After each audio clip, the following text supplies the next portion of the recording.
Eh, Buenos días a todos y todas ustedes.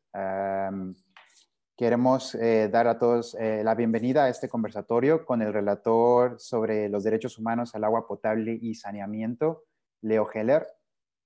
Queremos agradecer antes que nada, primero que haya aceptado esta invitación, dado que también va a ser, creo que uno de los últimos eventos públicos como relator antes de terminar su mandato. Entonces agradecemos mucho su presencia.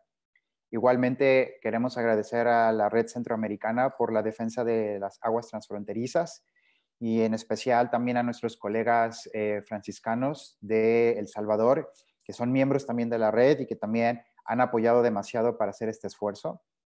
Y antes de empezar con el conversatorio, quisiera dar algunas cuestiones logísticas para los asistentes. Este evento está siendo grabado y lo vamos a dividir en dos partes. La primera parte, que es la exposición del relator y la exposición de las situaciones de país de Guatemala, Honduras y El Salvador. Esto será grabado y posteriormente vamos a circular con todos los asistentes esta grabación. Sin embargo, la parte de preguntas y respuestas, esto no será grabado, sobre todo para poder garantizar la seguridad de aquellos participantes y que se sientan con la libertad de hacer preguntas y de intervenir sin temor, sin ningún temor, ¿no?, de lo que ellos vayan a decir, ¿no? Y para comenzar con este conversatorio, quisiera primero que nada darle la palabra a Edgardo Mira, que nos va a dar unas palabras introductorias. Él va a hablar a nombre de la Red Centroamericana por la Defensa de las Aguas Transfronterizas, pero también representa a CEICOM en El Salvador. Entonces, Edgardo, tienes la palabra. Buenos días a todos y todas. Quiero compartirles un saludo muy caluroso, muy fraternal.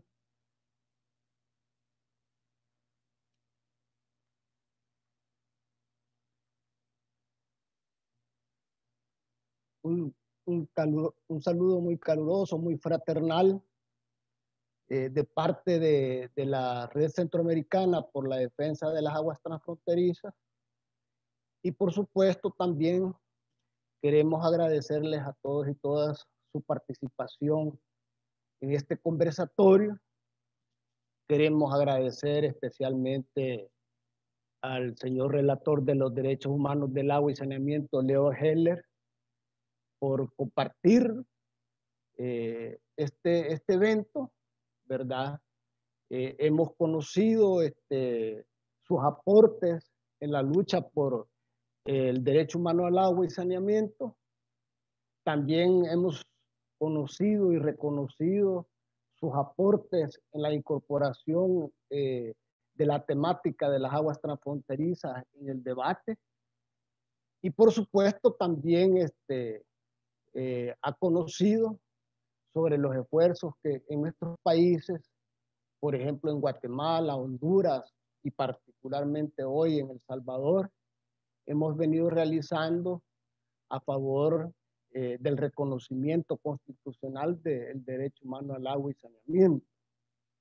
Entonces, en ese marco, para nosotros es importante la realización de este conversatorio, habida cuenta que efectivamente ha habido un desarrollo por parte del señor relator en materia de derechos humanos y hemos conocido sus últimas publicaciones respecto al derecho humano al agua y saneamiento y en las privatizaciones, lo cual por supuesto va al encuentro de los esfuerzos que estamos realizando en nuestros países para alcanzar, pues, verdad, que finalmente el tema del agua sea incorporado debidamente y en nuestras legislaciones. Entonces, en ese sentido, esperamos que este conversatorio contribuya, ¿verdad?, a elevar el debate sobre el tema y, por supuesto, a fortalecernos con conocimientos para mejorar nuestras capacidades para el debate, para la propuesta, ¿verdad? Y en ese sentido creo yo que los aportes, pues, del señor relator seguramente van a ser muy significativos. Entonces, muchas gracias a todos y todas y le devuelvo la palabra a Ulises para continuar con el evento. Muchas gracias, Edgardo. Y para continuar, y más que nada también para dar algún tipo de cómo vamos a realizar la dinámica de este conversatorio, se van a exponer, como les mencionaba, varias situaciones de país. Va a ser El Salvador, después Guatemala y después Honduras.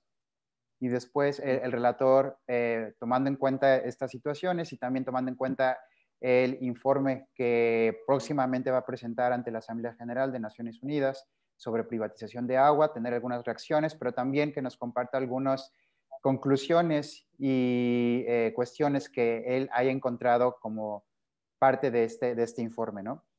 Para los asistentes, hay una posibilidad de que puedan hacer preguntas y respuestas y participar en este conversatorio. Van a ver ahí una sección en la que ustedes pueden ir ya planteando sus preguntas, sus respuestas.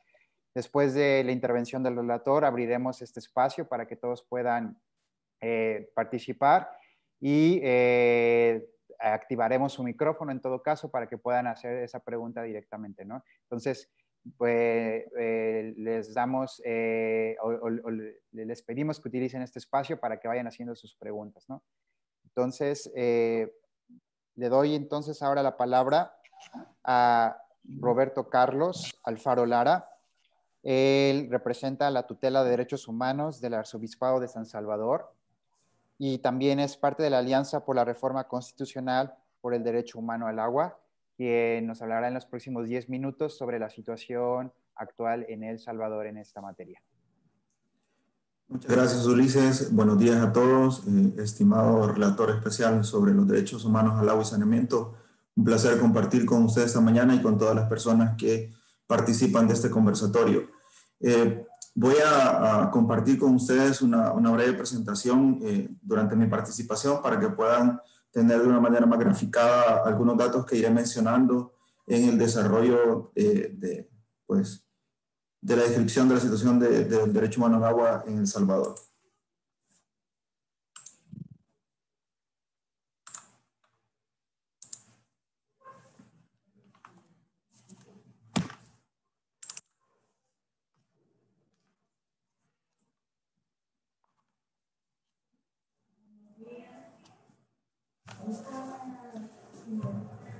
Bueno, el breve espacio que tengo es para explicar cuál es la situación de los derechos humanos al agua y saneamiento en el país y quiero hacerlo tratando de contestar al menos las preguntas que ustedes están viendo en pantalla y de una u otra manera con algunos datos fundamentales de encuestas realizadas de manera formal y datos sobre la lucha social histórica que ha tenido la sociedad civil organizada y ahora conformada como la Alianza por el Derecho Humano al Agua, por el reconocimiento del derecho humano al agua en la Constitución de la República. Bueno, antes que nada, ¿cuál es la situación del agua en El Salvador? Para subrayar la problemática general sobre accesibilidad al agua, quiero señalar los siguientes datos. Estos han sido tomados de la más reciente encuesta publicada por la UCA en marzo de 2020. La encuesta concluyó que solo el 49.5% de las personas consultadas usa el agua para beber y el 84.9% para cocinar. Esta es del agua distribuida o proporcionada por ANDA en los diferentes espacios, ya sea en cañería en la vivienda, en cañería comunitaria de un vecino o en algunas ocasiones mediante pipas. Ya que consideran que el agua, es decir, este porcentaje que utiliza el agua para cocinar, lo hace de esa manera ya que creen que el agua está muy contaminada porque tiene color, basura y mal sabor. Por lo que tienen que resolver esta situación, según las estadísticas que se ven en pantalla, comprando agua embotellada, lo que obviamente genera un costo adicional al costo de vida, que ya de por sí en El Salvador es bastante alto y el ingreso es bastante bajo por familia o por persona. Esto es solo una muestra de la situación del agua con enfoque a consumo humano, accesibilidad, asequibilidad, cantidad y calidad, y debiendo aún un análisis más profundo sobre la cantidad del agua de la que disponemos. Este es más en el tema del consumo del agua que recibimos en nuestros hogares. Queda claro que existe una crisis en El Salvador, una crisis hídrica, y también la encuesta lo determina. No en el aspecto de cantidad de agua, profundizando en la encuesta, pues lo determina si la consultamos, pero en los datos que yo he proporcionado en este apartado no los consideré para fines de pues, respetar el tiempo que tengo para opinar al respecto. Pero queda claro que existe una crisis hídrica, y también las personas consultadas, de las personas consultadas, el 90.6% así lo perciben por las siguientes razones. Porque los ríos se están secando, existe mala distribución del agua, existe contaminación del agua y medio ambiente, existe uso excesivo de distribución para empresas superior a la distribución que se determina para las comunidades, y además existe racionalización del agua. En ese contexto es importante también preguntarnos cuál es el marco normativo que regula el uso del agua en El Salvador. Bueno, existen normativas primarias, secundarias y reglamentaciones que hacen referencia de una manera en ocasiones complementarias y en otras contradictorias, pero que determinan de alguna manera cuál es el uso que se le va a dar al agua. Y bueno, ustedes pueden ver en la tabla algunas de las normativas a las que me refiero, que por cuestiones de tiempo tampoco voy a profundizar en ellas, pero están en la pantalla para que ustedes puedan tomar notas si así lo consideran. Lo importante de mencionar esto es que además de esas existen otras, pero dentro de todo el marco normativo que actualmente existe en El Salvador, el derecho humano al agua no está reconocido en la Constitución de la República, no existe una ley especial que desarrolle el derecho como un derecho humano, y además no existe en la realidad de El Salvador, que es agua dependiente de dos países, Honduras y Guatemala, no existe una normativa transfronteriza que pueda proteger las cuencas principales que alimentan a El Salvador. Y dentro de la normativa que existe, únicamente el Código de Salud y la Ley de Medio Ambiente tienen un enfoque cercano a lo que conocemos como enfoque de derechos humanos para el tema del agua. Pero ¿qué ha hecho la sociedad civil organizada durante todo este tiempo y viendo la necesidad y la crisis que está viviendo El Salvador?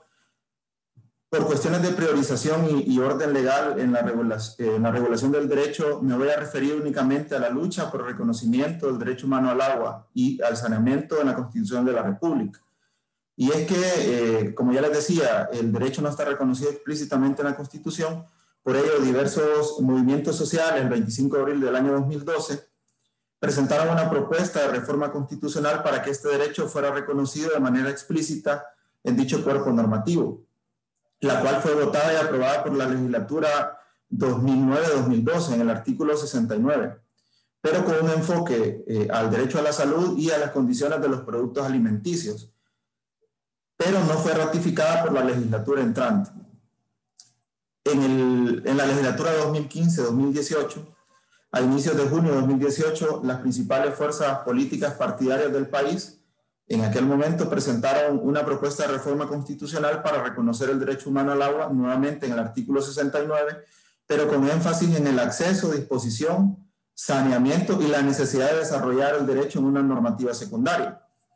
El 10 de julio de 2018, el colectivo socioambiental Cuidemos la Casa de Todos, junto a la Iglesia Católica, presentó una propuesta de reforma constitucional para que se reconociera el derecho humano al agua y saneamiento como derechos humanos con participación ciudadana en la toma de decisiones, que se desarrollaran estos derechos en leyes secundarias, especiales y de orden público, y que la gestión del agua sea pública y sin fines de lucro.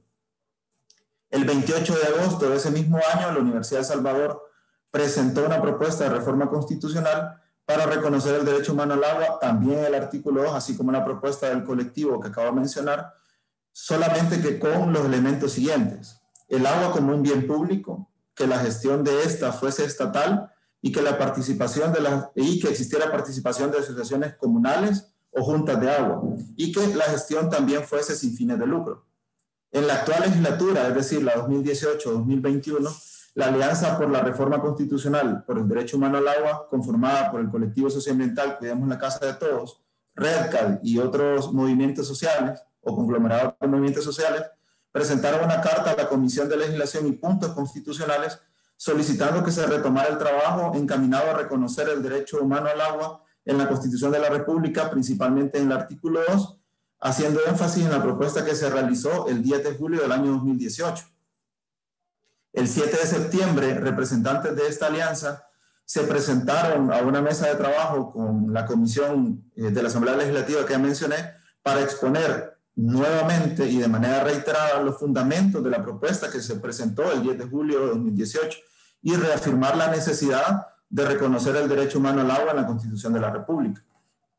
El 30 de septiembre de este año, nuevamente la alianza se dirigió a la Comisión de Legislación y Puntos Constitucionales señalando la preocupación porque en las diferentes discusiones que estaba teniendo la Comisión no estaban considerando elementos importantes como la participación ciudadana, que las leyes fuesen de orden público y que la garantía del derecho fuese sin fines de lucro.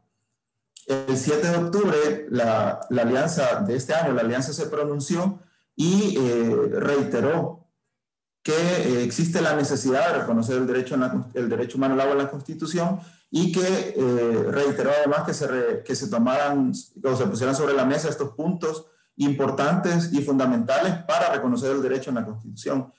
El lunes pasado, el 12 de octubre, la Comisión de Legislación y Puntos Constitucionales aprobó un dictamen favorable para presentar este día, jueves 15, al Pleno Legislativo, una reforma que reconoce el derecho humano al agua y su saneamiento.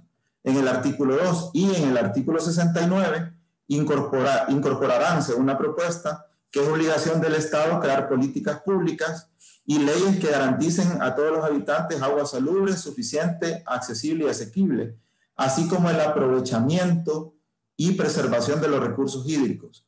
Además, incluye que el agua constituye un bien público. A toda esta lucha es importante realizarle un análisis. Número uno, no es primera vez que se aprueba al filo de una campaña política para una nueva legislatura este tipo de reformas. Casualmente, muchos de los diputados que son reelectos y no ratifican la reforma que han votado en la anterior legislatura, lo que pues nos da luces a pensar que lo hacen con fines políticos. También no consideran elementos fundamentales propuestos por la sociedad civil que son tendientes a no permitir una posible privatización. Ya en unos minutos voy a hablar por qué es preocupante el hecho de una posible privatización de la gestión del agua en El Salvador. Además, consideran conceptos como aprovechamiento y aún siguen con la tendencia de ver el agua como un recurso de explotación, lo que se puede considerar contraproducente por su enfoque. También el establecer que el agua constituye un bien público posibilita que éste sea concesionado para su explotación con fines mercantilistas y no con el verdadero fin de uso público, por lo que considero recomendable establecer que el agua es un bien de uso público y no, como actualmente se está considerando, un bien público que puede ser concesionado mediante un procedimiento de ley. Pero, bueno, habiendo considerado esa lucha, creo que es importante contestarnos a esta pregunta. ¿Existen condiciones en el país para la privatización de la gestión del agua? Primero, hay que considerar tres cosas. Existen experiencias anteriores respecto a esto. En el tema de las pensiones, la privatización que se hizo de las pensiones mediante las AFP, en El Salvador el efecto ha imposibilitado que las pensiones sean dignas por la maximización de las ganancias que tiene la empresa privada que administra este servicio público. Además, los altos índices de evasión de impuestos y abusos a los derechos de los consumidores que existen en El Salvador por la empresa privada, principalmente la venta de servicios telefónicos, ¿quiénes son los que encabezan la lista de evasión de impuestos y abusos de los derechos a los consumidores? Además, El Salvador está inmerso en un alto nivel de corrupción relacionado a la empresa privada y a funcionarios.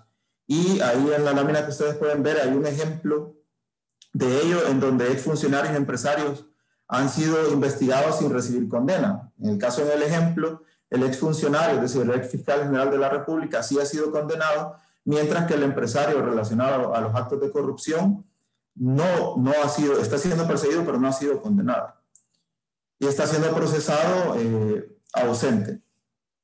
¿Qué podemos concluir de lo anterior? Bueno, el país realmente no tiene condiciones para pensar en la privatización de la gestión del agua como una alternativa para mejorar las condiciones del desarrollo del derecho, porque es un país con altos niveles de evasión de impuestos y abuso en la venta de servicios, porque existen antecedentes de concesiones que incrementan los costos del acceso a los servicios por parte de los consumidores. Además, existen altos niveles de impunidad y desigualdad socioeconómica.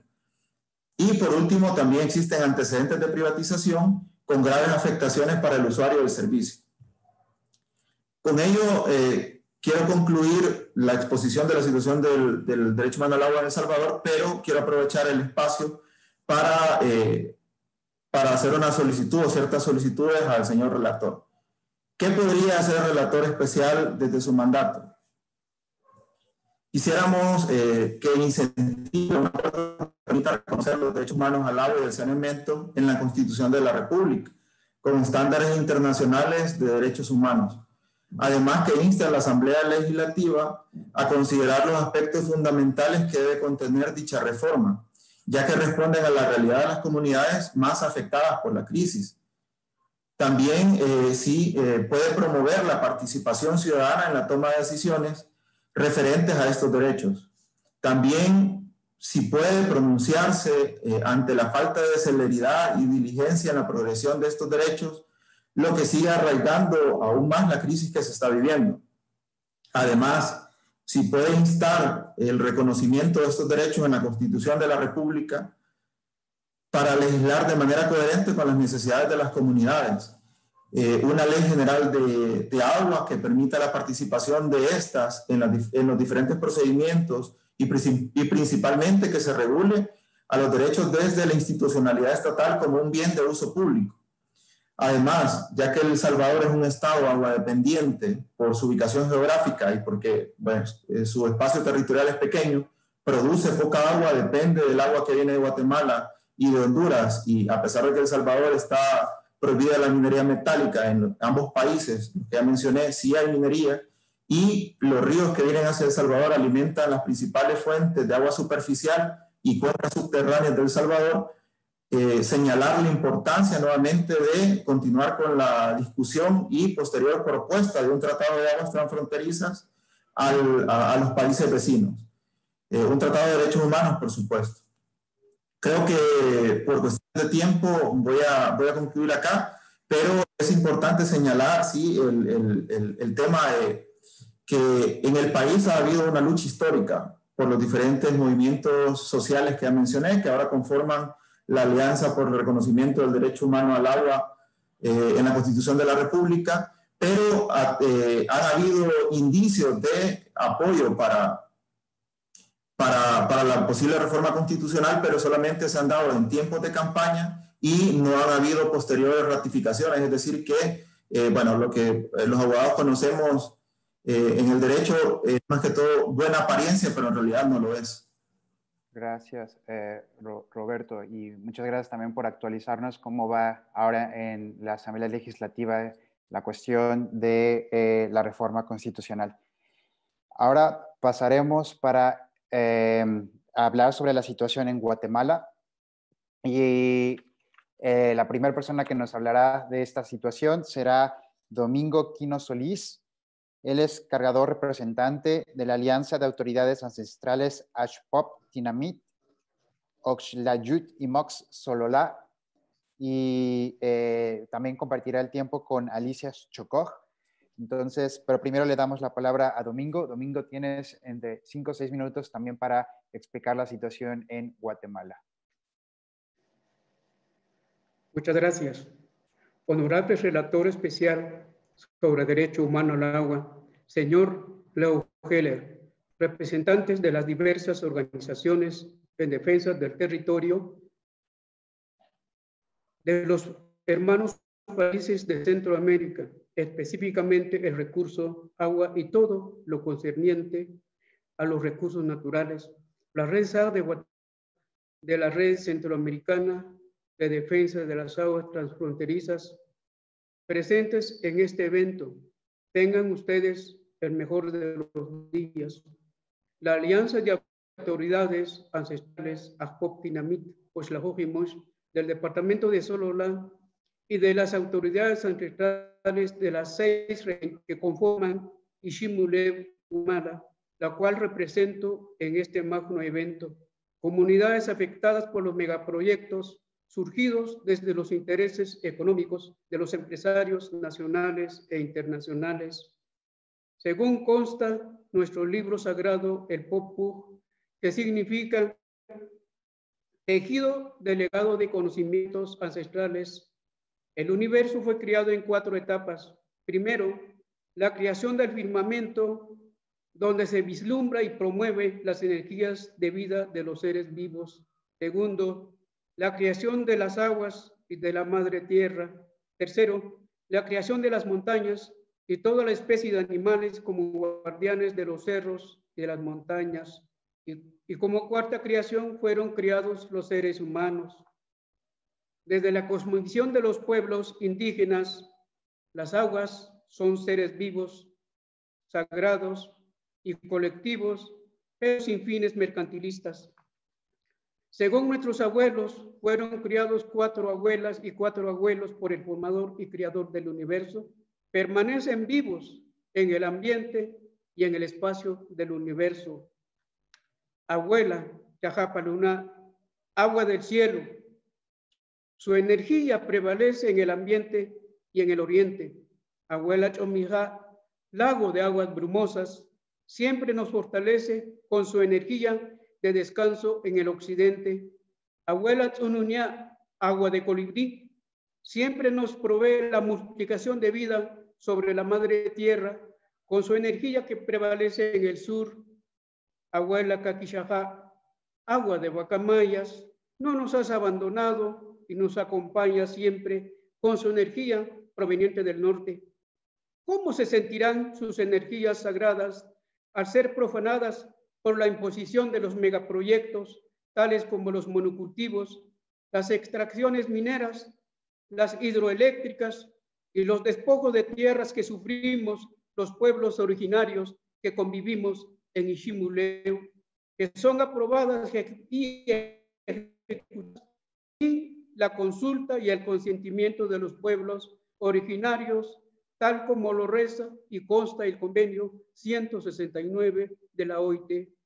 Para finalizar con mi intervención, la imposición de un megaproyecto en el lago de Atitlán, donde dice recolectar las aguas negras y grises, y su salida va a ser en el municipio de San Lucas Tolimán, hacia la costa sur, con el objetivo de regar las plantaciones de la palma aceitera y las fincas azucareras, con un préstamo de $250 millones en instituciones bancarias internacionales, lo que implica endeudar más a los pueblos empobrecidos de Guatemala, que son los que pagan los impuestos, mientras que los promovedores de los megaproyectos siempre están exentos de los impuestos. Quiero dejar evidencia que desde hace 528 años, invasores de nuestras tierras les obligaron a nuestros ancestros a cerrar sus ojos. Y cuando les dijeron nuevamente que abren sus ojos, nuestros abuelos tenían la Biblia y ellos nuestras tierras sagradas. Sus descendientes, aglutinados en Casip, se han olvidado de su filosofía, escrito en su libro sagrado, cuando el creador y formador dijo a Adán: todos los recursos naturales son tuyos, pero hay que cuidarla, mantenerla y no para destruirla. Esto fue mi intervención. Este es el sentir de los pueblos originarios en Guatemala, y dejo el tiempo a la compañera que continúe con su exposición. Muchas gracias, Domingo. Ahora doy la palabra a Alicia Chocoj, que es representante del Movimiento de Comunidades en Defensa del Agua Canachoc, Madre Tierra. Alicia, tienes también tiempo para hacer tu exposición. Gracias. Soy Alicia Chocoj, del idioma Quechua, que representa el Movimiento de Comunidades en Defensa del Agua Canachoc, por los 5 municipios de la región norte de Guatemala. Y he acompañado luchas sociales, comunitarias, en las defensas de los derechos humanos de las comunidades afectadas por las empresas palmeras. Y a la vez, Soy la voz de miles de mujeres indígenas de Guatemala por la expansión del monocultivo de palma aceitera en todas las regiones de Guatemala. Nos están destruyendo nuestras formas de vida comunitaria.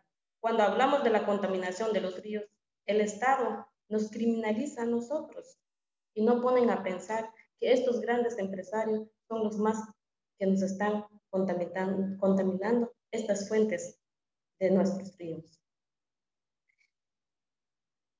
Nosotros, como mujeres, somos las más afectadas de la contaminación de los ríos, los desvíos de ríos que hemos venido usando y cuidando durante cientos de años.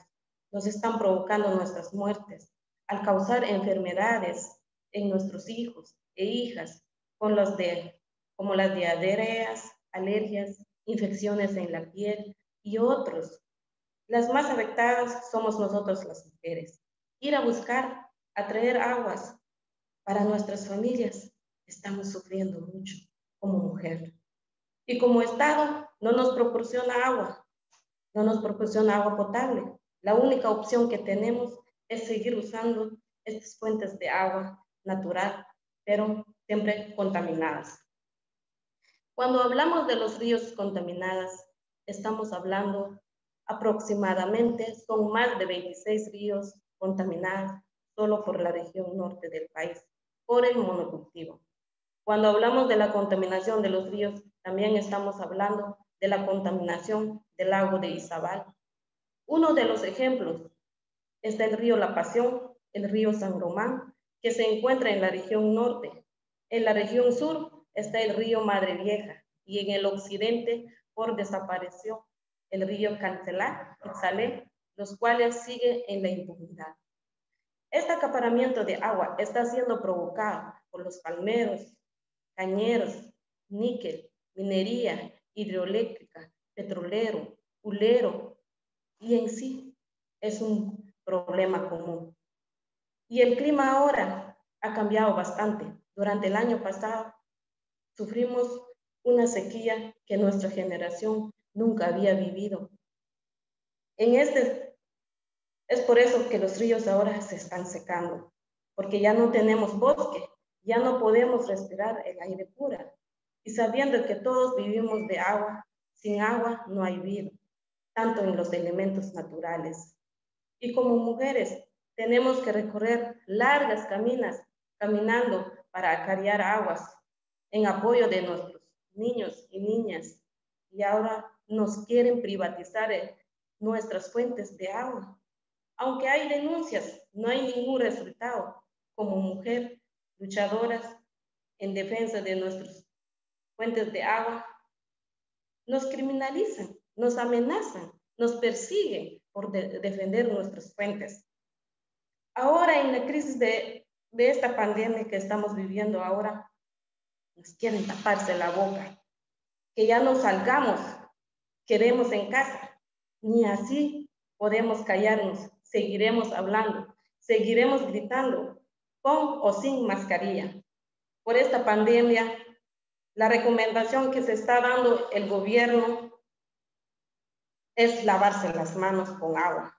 Claro, necesitamos lavarse las manos. ¿Con qué? Si no hay agua potable, no hay agua entubada, otras fuentes que tenemos, sí. Pero esta contaminación está contaminada por las empresas. ¿De qué nos sirve lavarse las manos con agua contaminadas? Todas las comunidades tienen que ir a traer aguas contaminadas. No tenemos otra opción. Los dictámenes de ley ahora no queremos. Las iniciativas están en los 5098 y 5161. Esos son los que pasaron en el Congreso, pero no estamos de acuerdo. Como mujer indígena, hemos hecho denuncias en diferentes instancias. Uno de los ejemplos, en la CIDH, denunciamos en el año 2015 y el otro fue el año pasado sobre las afectaciones de nuestros derechos por la contaminación del agua causando por los monocultivos sin que hasta hoy tengamos respuesta por parte del Estado. Gracias. Muchas gracias, Alicia. Y muchas gracias también, Domingo, por hablarnos tanto de la cosmovisión que tienen ustedes como representantes de pueblos indígenas y de sus comunidades sobre el agua, y también por hablar sobre la situación de las personas defensoras de derechos humanos, sobre todo de medio ambiente y agua, y por hacer énfasis también sobre estos dos proyectos de ley que mencionas, Alicia, que pretenden también hacer, privatizar el agua, ¿no? Y abordaremos y tal vez un poco más de eso más al rato. Ahora quiero darle la palabra a Sabas Portillo. Sabas Portillo nos va a hablar un poco sobre la situación en Honduras y él representa a Caritas Choluteca. Entonces, Sabas, tienes 10 minutos para hablarnos sobre la situación en Honduras. Ok. Buenos días. No sé si me escuchan o si algo, pues me lo indican. Gracias, Ulises, y gracias también a todos los demás compañeros que estamos a través de esta plataforma virtual, pues para poder compartir un poco sobre la situación del agua en Honduras. Pues decirle que existe una ley desde el 2009 que, bueno, no se ha podido cumplir a cabalidad porque siempre hay mucho conflicto respecto al recurso hídrico, ¿verdad? Que la ley pues trataba de controlar un poco la situación del agua, pero esto se ha agravado cada día más y se es por varias razones. La vez pasada pues exponíamos sobre la situación de la minería, la situación de las represas hidroeléctricas, pero también toda esta cantidad de agua que se está utilizando para el monocultivo. En el 2015, por ejemplo, se hizo un estudio de la situación del agua en Honduras y más del 50, para ser exacto, el 53% del consumo del agua disponible era consumido para los sistemas de monocultivo, aproximadamente un 15% para el consumo humano, el otro 20% pues era para consumo de las hidroeléctricas y la industria un 10% y el resto pues lo que indica lo de la minería. Esta situación de que el gobierno haya otorgado en los últimos años 155 proyectos hidroeléctricos y que estos se encuentren 36 en proceso y más 119 proyectos que están en reserva, es una situación pues que nos pone en situaciones más precarias a la población de Honduras, que pues regularmente dependemos de estos acuíferos, dependemos de las fuentes de agua superficiales. En Honduras pues no hay un sistema de monitoreo y mucho menos pues hay una infraestructura suficiente para almacenar agua que sea destinado para el consumo humano. Más que todo, pues lo que se hace son las represas para la cuestión eléctrica o para beneficiar a un sistema industrial o un sistema económico. Aunque la ley general del agua, en el artículo 13 es específico, habla que el consumo humano tiene relación preferencial sobre los demás usos, ¿verdad? Ese es un derecho humano al agua que las comunidades empiezan a conocer, y cuando lo conocen pues es cuando están exigiendo un poco más al Estado que respete esto, que respete este artículo y este principio universal también del el derecho humano al agua. Muchos conflictos se están dando en torno a este tema por el agua, porque se está, bueno, como habíamos hablado, se ha mercantilizado todo. Hoy el agua se ha vuelto una mercancía y las sequías también, ¿va? Que hace que las aguas se profundicen, que no llueva como regularmente lo hace. Hay excepto este año que ha habido mucha lluvia, ¿verdad? Pero en otros años la lluvia ha sido un poco raquítica, pues ha sido escasa, pero este año sí se pretende que va a haber suficiente agua. Pero para los meses aquí, para la zona sur, por ejemplo, son 6 meses de verano muy prolongados, es donde se nota la escasez del agua y donde entra en conflictividad las comunidades que se abastecen de agua de las cuencas, como con estos proyectos de la agroindustria, ¿verdad? Hay mucho conflicto porque la agroindustria acapara el agua y las comunidades aguas abajo, como decimos, se quedan sin este recurso hídrico. No hay un control de cuánto es la cantidad de agua que pueden utilizar, sino que cada empresario ve pues la necesidad que tiene y lo acapara sin tener ningún control estricto.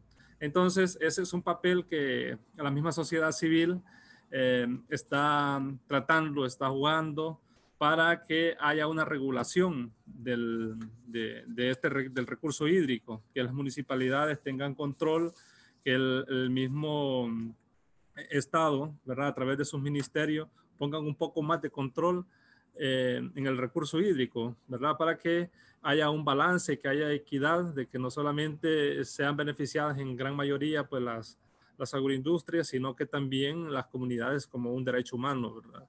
Otra situación preocupante es cómo se va incrementando las concesiones mineras en Honduras. Sí, recientemente pues hemos tenido acceso ya a todos los estudios que ha hecho Ingeomin, y para Honduras aparecían 302 proyectos mineros, ¿verdad? Porque no nos preocupa esto, decimos que nos preocupa esto porque la minería pues, consume mucha agua y también entra en esa conflictividad con las comunidades. Se ha incrementado mucho esta situación de la minería, y esto pone más en precariedad a la misma sociedad y a las mismas comunidades. Preocupante también de compartir que, así como lo anunció Global Witness recientemente, cuando tituló que Honduras era un país donde es muy riesgoso defender los derechos humanos, defender los derechos ambientales, con todo el estudio que ellos hicieron, que 123 activistas, defensores del medio ambiente han sido asesinados, encarcelados, perseguidos y desplazados, y que el 90% de estos asesinatos de los defensores de los derechos ambientales quedan sin resolver. Es otra situación bien difícil, ¿verdad? Porque cuando se defiende el recurso hídrico, cuando se defienden los derechos humanos, pues uno que anda metido en este ambiente siente cierto temor también, porque no existe algunas medidas de protección directamente para el que desempeña esta labor. Uno se expone, y como está todo un poder económico, un poder político en contra, digamos, de los defensores de los derechos humanos, es una situación bien difícil. Yo creo que recordamos como un elemento o un caso emblemático lo de la compañera Berta Cáceres de aquí de Honduras, ¿va? Que murió a causa de defender el recurso hídrico, pero también hay muchas personas que han muerto defendiendo los recursos naturales, defendiendo el agua como un derecho humano, y que quizás no se conoce, o que quizás no ha habido justicia para ellos, ¿verdad? Entonces, hay mucho, el tema es amplio como para abordarlo, pero yo quería ponerlo un poco así a la perspectiva, a grandes rasgos, ¿verdad? La situación del agua en Honduras, cómo se da toda la conflictividad, la situación de los defensores de los derechos humanos. Nos pone lo de las hidroeléctricas, la minería, las cuencas que se tienen en Honduras, pues también son pocas y están en un total riesgo. No sé si queda un poco claro. Gracias, Ulises, y también al relator y los demás compañeros. Muchas gracias, Abbas. Y creo que hacer énfasis en la parte de la mercantilización del recurso hídrico y del agua es muy importante, y también reiterar, ¿no?, el riesgo de aquellas personas defensoras de derechos humanos en este tipo de materia, ¿no?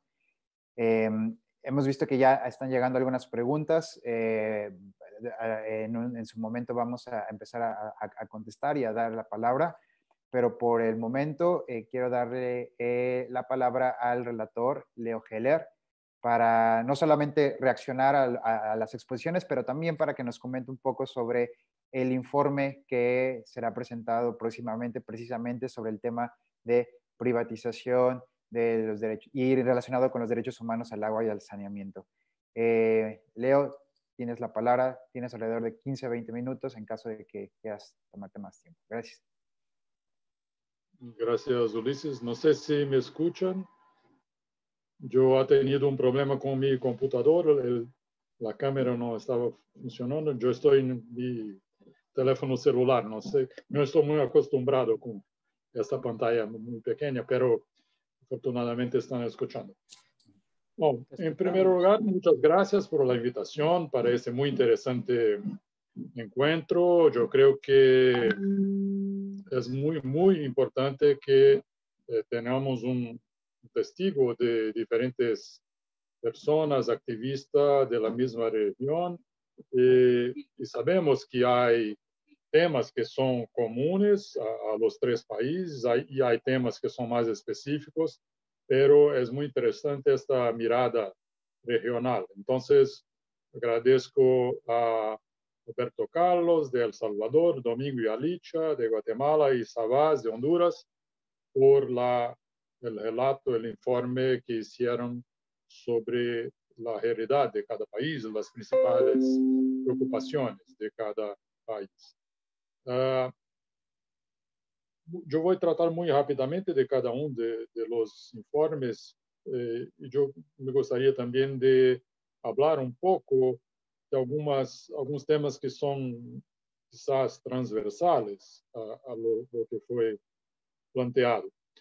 En El Salvador, yo conozco un poco mejor do que Guatemala y Honduras. Como saben, una de las primeras visitas que yo he hecho, que fue en 2016, fue justamente a El Salvador, por invitación del país. Entonces, temas que Roberto Carlos ha planteado fueron tratados en mi informe, pero obviamente hay una actualización, sobre todo de las negociaciones en el ámbito del Parlamento.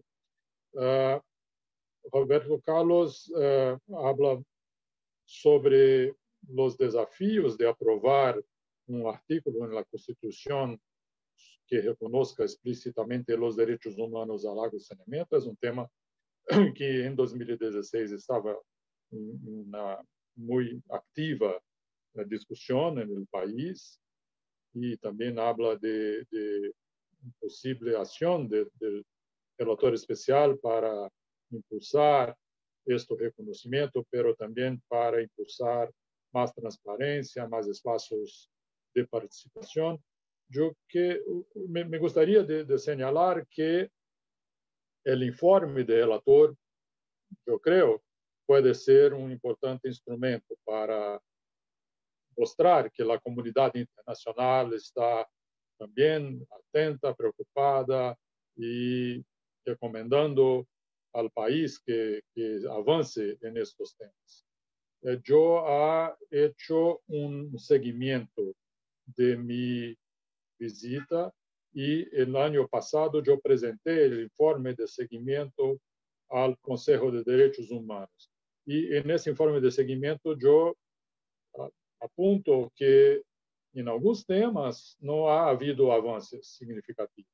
Entonces, yo creo que el informe de seguimiento, que es recién, también puede ser un instrumento muy importante para los movimientos sociales. Siempre es importante traer esta mirada más internacional en las luchas nacionales. Esto puede movilizar la sociedad civil, la prensa, puede presionar los gobiernos. Entonces, yo me gustaría de destacar este informe de seguimiento que es muy reciente.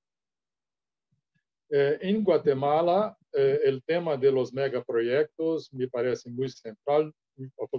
Desafortunadamente, no conozco mucho el contexto tanto de Guatemala como de Honduras y no sé si están a par, pero un de mis informes temáticos fue justamente sobre los megaproyectos. Y creo que también en ese informe temático hay una base para traer la mirada internacional sobre los problemas de Guatemala.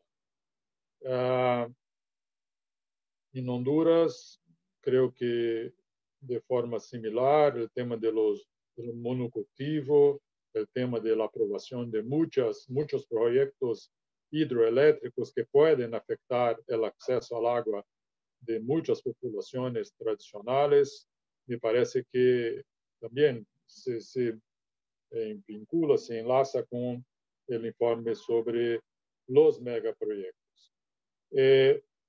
Savas ha mencionado que la ley menciona que el agua para el consumo humano debe ser un uso preferencial y yo diría que eso está absolutamente en conformidad con el marco normativo de los derechos humanos al agua y saneamiento, que habla de agua para consumo humano como el uso prioritario. Entonces, realizar el derecho humano al agua y el derecho humano al agua y saneamiento significa también priorizar el uso del agua en la gestión de los recursos naturales para uso humano, para consumo humano.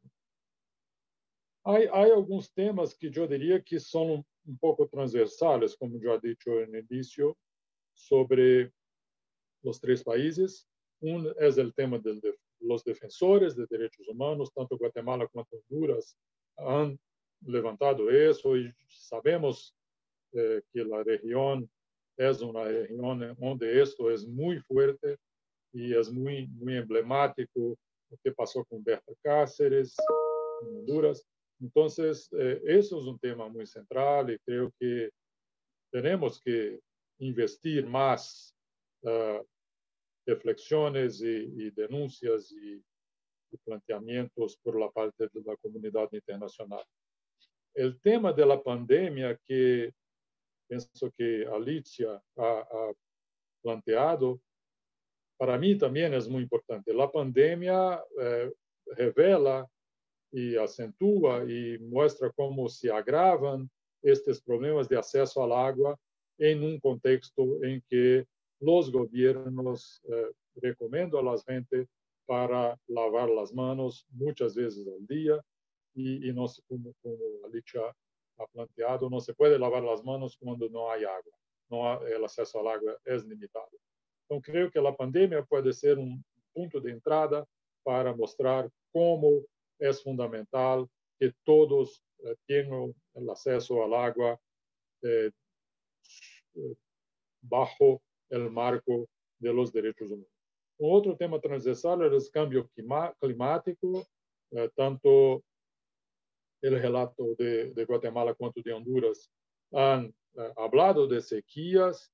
Cuando yo estuve en El Salvador, había una sequía muy importante que afectaba tanto la capital cuanto el llamado corredor seco, y el cambio climático es un tema que efectivamente merita una exploración de más profundidad, porque el cambio climático, que no se puede negar, por lo menos creo que nadie que participa en este evento niega.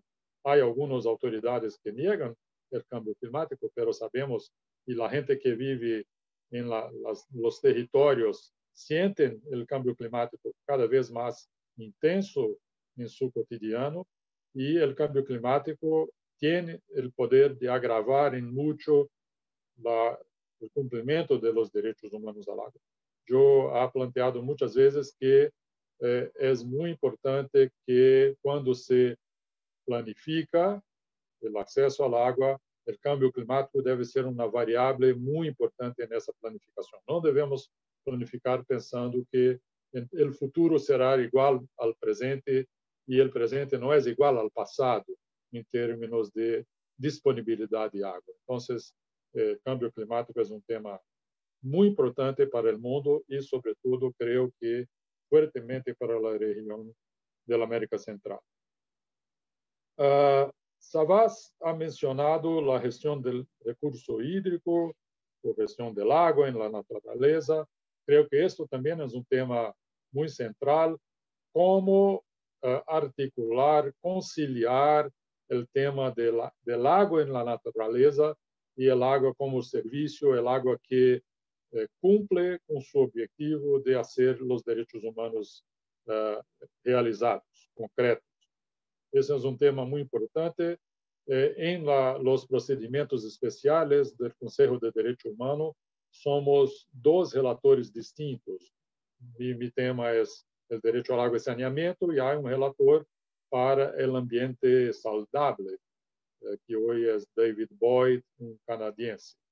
Então, esse tema está na interface entre os dois mandatos, mas cada vez mais se percebe que é muito difícil fazer uma distinção entre a disponibilidade de água em la natureza e a disponibilidade de água para a gente como serviços. E para concluir, há o tema da privatização, que creio que é uma preocupação de todos que estão falando hoje. E, como Ulisses ha mencionado, esse é justamente o tema de meu último informe como relator, que eu vou apresentar à Assembleia Geral no dia 21.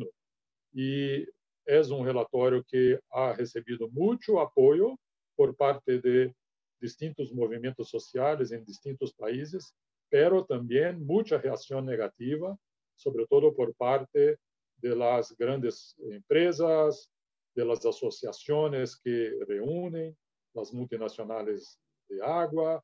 Então, essas reações negativas, para mim, são uma demonstração de que o relatório é necessário, porque mostram que, como este apoio por parte dos movimentos sociais, de que temos que mirar muito claramente, fuertemente, como os processos de privatização e mercantilização podem afetar os direitos humanos ao água e saneamento. Em meu informe, eu falo de riscos para os direitos humanos ao água e saneamento quando há processos de privatização. Se desejam, eu posso explicar com mais detalhes o que eu ha desenvolvido no informe, pero creio que o informe pode ser útil também para os movimentos. Novamente, uma voz internacional está nos advertindo, nos alertando de que processos de privatização devem ser muito seriamente considerados, sobretudo quando é algo que cambia a gestão da água em um país. Isso eu levanto no informe de que a privatização requer um processo de toma de decisão, de cambiar a gestão da água. E nessa toma de decisão, o marco de los direitos humanos deveria ser a principal consideração quando se decide privatizar ou não privatizar serviços.